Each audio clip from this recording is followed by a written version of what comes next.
BJP ಹೈಕಮಾಂಡ್ನಿಂದ already rebels team ಅನ್ನ ಸಮಾಧಾನ ಮಾಡುವಂತಹ ಪ್ರಯತ್ನಗಳು ಮೇಲಿಂದ ಮೇಲೆ ಆಗ್ತಾನೆ ಇದೆ. ಕಾರಣ ಪ್ರಹ್ಲಾದ್ ಜೋಶಿ, ಡಿ.ವಿ. ಸದಾನಂದ ಗೌಡರಿಗೆ ಆ ಜವಾಬ್ದಾರಿ ಕೊಟ್ಟ ಬಳಿಕ ಈ ಸಂಧಾನ ಸಭೆಗಳು ಮೇಲಿಂದ ಮೇಲೆ ಆಗ್ತಾನೆ ಇದ್ರೂ ಕೂಡ ರೆಬಲ್ಸ್ ಮಾತ್ರ ಸೈಲೆಂಟ್ ಆಗಿಲ್ಲ. ಹೊಸ ದಾಳ ಉರುಳಿಸ್ತಾ ಇದ್ದಾರಂತೆ ರೆಬಲ್ಸ್. ಉಚ್ಚಾಟಿತರನ್ನ ವಾಪಸ್ ಕರೆಸಿಕೊಳ್ಳೋದಕ್ಕೆ ರಣತಂತ್ರ ರೂಪುಗೊಂಡಿದೆ. ಯತ್ನಾಳರನ್ನ ಪಕ್ಷಕ್ಕೆ ಮರು ನೇಮಕ ಮಾಡಬೇಕು ಅಂತ ಭಿನ್ನರು ಪ್ಲಾನ್ ಮಾಡ್ಕೊಳ್ತಿದ್ದಾರೆ. ಯತ್ನಾಳ್ ವಾಪಸ್ಗೆ ಹೊಸ ಮಾರ್ಗವನ್ನ ಅನುಸರಿಸ್ತಾರ ಅತೃಪ್ತರು. ಬಿ.ವೈ. ವಿಜಯೇಂದ್ರ ರಾಜ್ಯಾಧ್ಯಕ್ಷ ಆಗೋದು ಬೇಡ ಅನ್ನೋ ಮಾತಿನಿಂದ ರೆಬಲ್ಸ್ ಈಗ ವಾಪಸ್ ಆಗ್ತಾರೆ. ಆ ಮಾತಿಂದ ವಿಜಯೇಂದ್ರ ಅವರನ್ನ ಮುಂದುವರಿಸ್ತೀರಿ ಅಂತ ಆದ್ರೆ ಯತ್ನಾಳ್ ಅವರನ್ನ ಮತ್ತೆ ಪಕ್ಷಕ್ಕೆ ಸೇರಿಸ್ಕೊಳ್ಬೇಕು. ಈ ಡಿಮ್ಯಾಂಡ್ ಅನ್ನ ಬಿಜೆಪಿ ಹೈಕಮಾಂಡ್ ಮುಂದೆ ಇಡುವ ಸಾಧ್ಯತೆಗಳಿದೆ. ಎಕ್ಸಾಕ್ಟ್ಲಿ ಇದು ನಿರೀಕ್ಷೆ ಇತ್ತು. ಇಂಥದ್ದೇ ಒಂದು ಏನಾದ್ರೂ ಡಿಮ್ಯಾಂಡ್ಗಳು ರೆಬಲ್ಸ್ ಟೀಮ್ ನಿಂದ ಬರಬಹುದು ಅಂತ.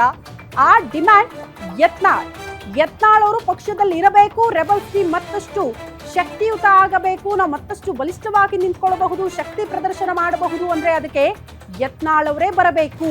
ಹಾಗಾಗಿ ನೀವು ವಿಜಯೇಂದ್ರ ಅವರನ್ನ ರಾಜ್ಯಾಧ್ಯಕ್ಷ ಸ್ಥಾನದಲ್ಲಿ ಮುಂದುವರಿಸ್ತೀರಿ, ಮತ್ತೆ ಅವರನ್ನ ನೇಮಕ ಮಾಡ್ತೀರಿ ಅಂತ ಆದ್ರೆ ನಮ್ಮ ಡಿಮ್ಯಾಂಡ್ಗಳಿಗೂ ಕೂಡ ನೀವು ಒಪ್ಕೊಳ್ಬೇಕು. ಆ ಡಿಮ್ಯಾಂಡ್ ಯತ್ನಾಳ್ ಅವರನ್ನ ಮತ್ತೆ ಪಕ್ಷಕ್ಕೆ ಕರ್ಕೊಂಡು ಬರಬೇಕು.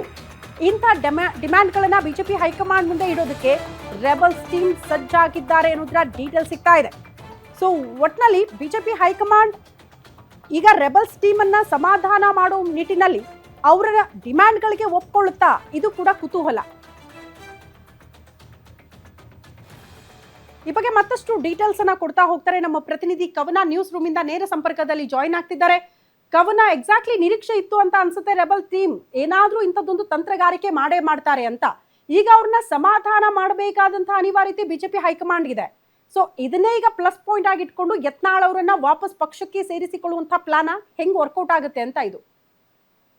ಶ್ರುತಿ, ಏನು ಬಿಜೆಪಿಯ ಹಿರಿಯ ನಾಯಕರು ರೆಬಲ್ ನಾಯಕರನ್ನ ಸಂಧಾನ ಮಾಡೋದಾಗ್ಲಿ, ರಾಜಿ ಮಾಡುವಂತಹ ಪ್ರಯತ್ನಕ್ಕೆ ಮುಂದಾಗಿದ್ರು. ಅದೇ ರೀತಿಯಾಗಿ ಈಗಾಗಲೇ 2-3 ಸಭೆಗಳನ್ನ ಕೂಡ ಮಾಡಿದ್ದಾರೆ. ಈ ಒಂದು ಸಭೆಯಲ್ಲಿ ನೇರವಾಗಿಯೇ ಖಾರವಾಗಿಯೇ ವಿಜೇಂದ್ರ ಅವರನ್ನ ನಾವು ಒಪ್ಪೋದಕ್ಕೆ ಸಾಧ್ಯವೇ ಇಲ್ಲ ಅನ್ನುವಂತಹ ಹೇಳಿಕೆಗಳನ್ನ ರೆಬಲ್ ನಾಯಕರು ಕೊಟ್ಟಿರುವಂಥದ್ದು. ಸೊ ಹೀಗಾಗಿ ಮುಂದಿನ ದಿನಗಳಲ್ಲಿ ಅಂದ್ರೆ ಈಗಾಗಲೇ ಬಹುತೇಕ ವಿಜೇಂದ್ರ ಅವರು ಖಚಿತ ಅನ್ನುವಂಥದ್ದು ಸದ್ಯ ಬಲ್ಲ ಮೂಲಗಳಿಂದ ಬರ್ತಾ ಇರುವಂತಹ ಮಾಹಿತಿ. ಸೊ ಹೀಗಾಗಿ ಮುಂದಿನ ದಿನಗಳಲ್ಲಿ ವಿಜೇಂದ್ರ ಅವರೇ ಮುಂದುವರೆದ್ರೆ ರೆಬಲ್ ನಾಯಕರ ಕಥೆ ಏನು ಅನ್ನುವಂಥದ್ದು ಕೂಡ ಈಗ ಉಳಿದಿರುವಂತಹ ಪ್ರಶ್ನೆ. ಸೊ ಹೀಗಾಗಿ ಏನಾದ್ರೂ ವಿಜೇಂದ್ರ ಅವರನ್ನ ಮುಂದುವರೆಸಿದ್ರೆ ಯತ್ನಾಳ್ ಅವರನ್ನ ಪಕ್ಷಕ್ಕೆ ವಾಪಸ್ ಕರೆದುಕೊಂಡು ಬರೋದು ಅನ್ನುವಂತಹ ಚಿಂತನೆಯನ್ನ ಇದೀಗ ರೆಬಲ್ ನಾಯಕರು ನಡೆಸ್ತಾ ಇದ್ದಾರೆ ಅನ್ನುವಂಥದ್ದು ಸದ್ಯ ಬಿಜೆಪಿ ವಲಯದಲ್ಲಿ ಕೇಳಿ ಬರ್ತಾ ಇರುವಂತಹ ವಿಷಯ.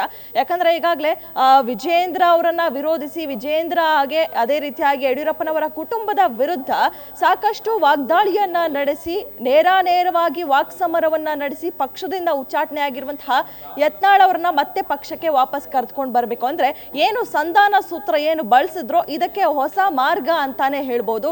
ರೆಬಲ್ ನಾಯಕರು ಹೊಸ ಮಾರ್ಗವನ್ನ ಕಂಡುಕೊಳ್ಳೋದಕ್ಕೆ ಮುಂದಾಗಿದ್ದಾರೆ. ವಿಜೇಂದ್ರ ಅವರನ್ನ ವಿರೋಧಿಸಿತಾನೆ ಯತ್ನಾಳ್ ಅವರು ಪಕ್ಷದಿಂದ ಉಚ್ಚಾಟನೆ ಆಗಿದ್ದು.